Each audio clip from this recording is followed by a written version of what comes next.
it was worth it. All right, so I'm attacked. Pass turn. Okay, so first thing I'm going to do is to untap my mountain, and then I'm going to draw my next card. And as luck would have it, I actually drew a mountain. So I'm going to lay that into play. And now I need to look through my list at what I can use to damage Jake here. So let's take a look here. And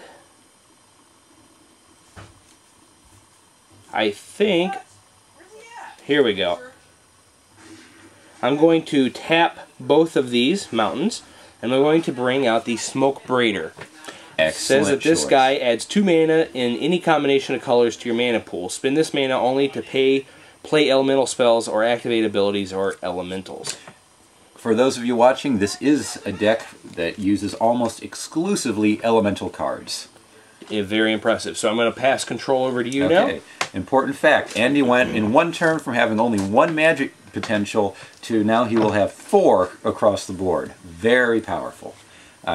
My turn, I untap my Flying Bird, draw my next card. I can lay down an island this time, so I now have some more magic points.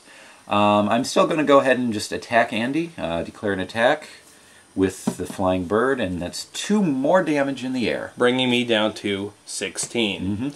Okay, my turn then. Okay, I'm going to untap my mountains. Let's see what kind of land I get, or what I get. Oh my goodness, that thing looks nasty. It says it's a hate flyer. Oh gosh, that's mean. That can be mean. Not very good to me though, because I need more land to pull out stuff. And now I'm at 7. So you have the ability to use this guy as land, I want to point out. I can use him as land. He makes 2 mana, not 1, when you tap him for mana.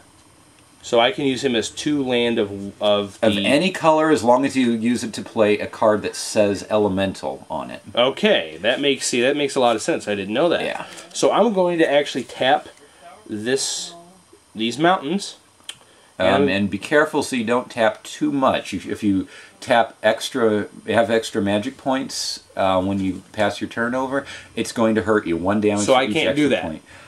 You can, but I'm glad you pointed that out. Yeah, because I actually only need 3, so I'm going to untap this. Yep. Or since we're just playing, to show you, I'm pretty sure in a tournament I couldn't do that. But anyways, this guy requires 1 fire or mountain land and 1 of anything else. So he's basically, actually no, it means 2 anyways. No, I don't need to tap into play anyway. He taps and he makes it. Forget that number there. That's right. He just gives you 2. So I got 2 here, and the guy I want to bring out takes 3. 1 of the mountain and 2 of any other color. So I'm going to tap 1 of my mountains, and I'm going to bring out the Incandescent Soul Stoker. Wonderful card. So it says, other elemental creatures I control get 1+1 damage. Which means the Elemental Shaman is going to be very nasty come the next turn. Because he is now a creature that has 2 power and 2 toughness. And he's kind of just sitting there, so what do you want to do right now? Can I actually play him now? This guy's already, he's rip-roaring and ready to go. Okay, I'm going to declare an attack on you. Okay. And it will be for 2/2, well, 2 in this case. Yep. So now your bird cannot deflect that, can he? Nope, because he's already been played out. This bird used all of his potential attacking. Okay. So I have to take 2 damage, and that puts me down to 17. Okay. Now I'm going to hand over control to you. All right. Untap my bird. Next card. Play down a swamp. I think your deck is stacked. Oh, I just have a lot of resources. I guess so.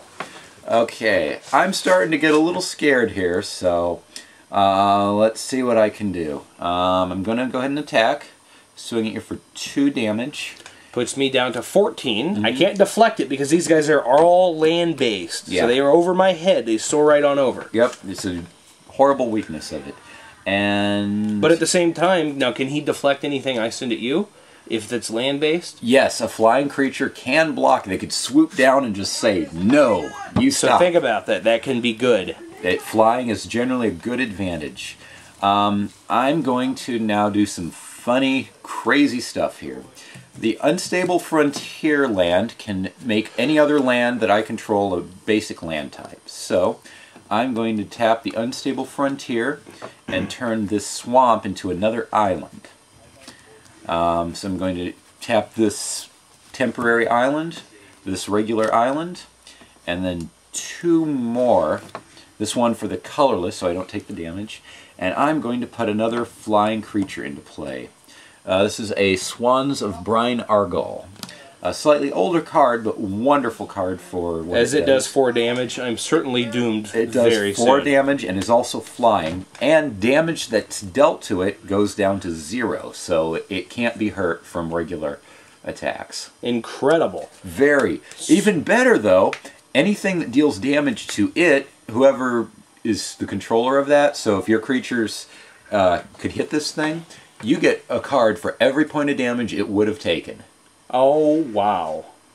Very, very powerful for you, but I have to choose to block with it. So am I handing over control here? I'm played control? this guy, so I'm going to pass the turn back to you, Okay, Andy. I'm going to untap all of my your guys here. And my mountains. Draw All my your card. And what do you know? As luck would have it, I actually get a mountain card. So I'm going to lay that down here. That puts Mandy's magic potential up to 5. He can play any spells with a total cost of 5 in here. Total cost of 5. So let's see here. But as luck would have it for you, I have some that cost 4, which I could actually bring out. Yes, you can. So I'm going to tap the... Nope, that is actually not an elemental, though. Oh, careful. Read carefully what he says that he is. Says he's a changeling. Which, below that, it says a changeling is every Creature type at all times. So he is potentially He an is elemental. also an elemental. So I'm going to bring out my Smoke Braider here, and I'm going to tap him for 2. So that's 2, and it says I need a total of 4, basically. Yep. So I'm going to tap these 2 mountains to make up for that, and bring out the Changeling Berserker here. Okay, now a Changeling Berserker, aside from being all types of creatures, also has an ability called Haste, which means he doesn't have to wait to attack until your start of your next turn. He can hit right away. But he's got one little drawback. He has to replace one of your other creatures you have in play.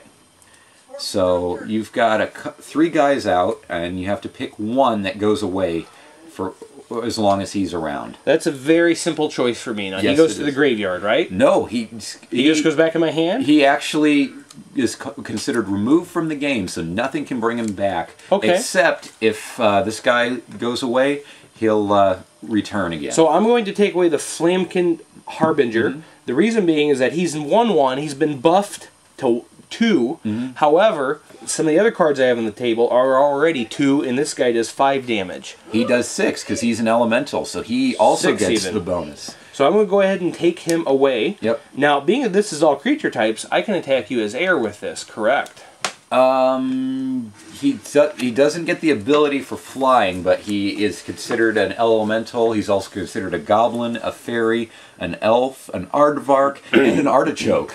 All at the same time. So I can attack you with this right away? Yes. I'd say he more resembles a Mack truck now. I choose to declare an attack. Okay. I'm going to attack you for 5 damage. For 6. 6 damage, yes. 6. Very dangerous. Now, I can block with my birds, and Andy will get 6 more cards, or I can take it. I don't want Andy to get 6 more cards, so I'm going to have to take the 6 damage. That puts me down to 11. I'm almost halfway dead. Okay, that's at 11. Now, can I still choose to attack you with my Soul You Stoke? could attack with both of them at the same time. Generally, you have to attack with both at the same time, so... Okay. If you want to, I will let you go ahead and attack. Okay, I'm going to go ahead and do that, because remember that, if you want to attack with stuff, you got to do it at the same time. I just learned that lesson here. So I'm going to attack you. He does 2/2, so that means I total damage of you for... It would be 6, 7, 8. That would be 8 8 damage? That would put me down to 9 health. Okay, so Jake is at Ouch. 9, I am at 14.